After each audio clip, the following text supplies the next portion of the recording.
कहाणी नागपंचमीची. शेतकऱ्याची. आटपाट नगर होतं.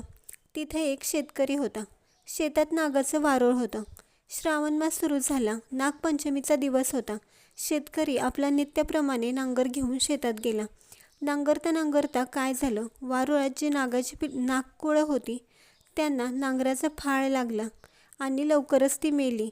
काही वेळानं नागिन तेथे आली. आपलं वारूळ पाहू लागली तर तिथे वारूळ काही दिसलं नाही आणि पिल्लंही नाहीत. इकडे तिकडे पाहू लागली. तो तिथं तेव्हा नांगर रक्तानं भरलेला दिसला. तसं तिच्या मनात आलं, ह्याच्या नांगरानं माझी पिल्लं मेली.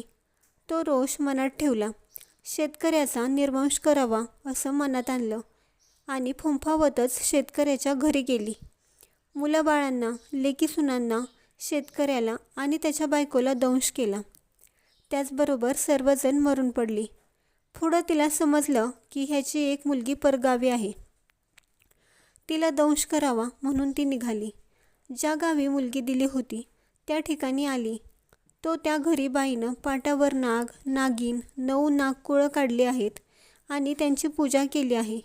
दुधाचं नैवेद्य दाखवलं आहे.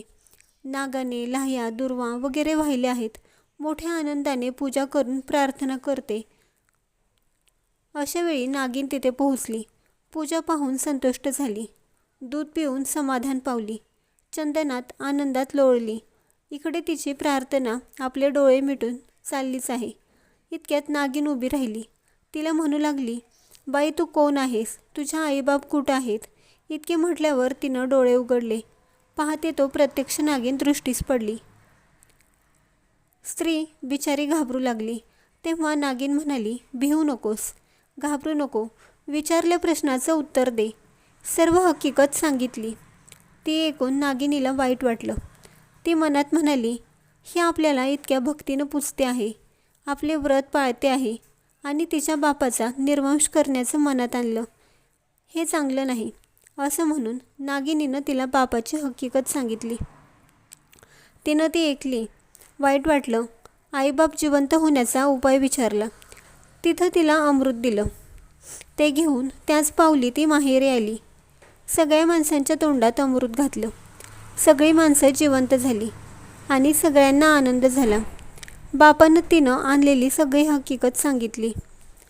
तेव्हा बापानं विचारलं, हे व्रत कसं करावं? मुलीनं व्रताचा सगळा विधी सांगितला आणि शेवटी सांगितलं की इतकं नाही झालं तर निदान नागपंचमीच्या दिवशी जमीन खणू नये, नागोबाला नमस्कार करावा.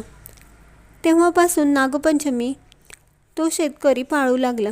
जशी नागिन तिला प्रसन्न झाली. तर तुम्हा आम्हा सर्व हो ही 60 उत्तरांची कहाणी 5 सुफळ संपूर्ण.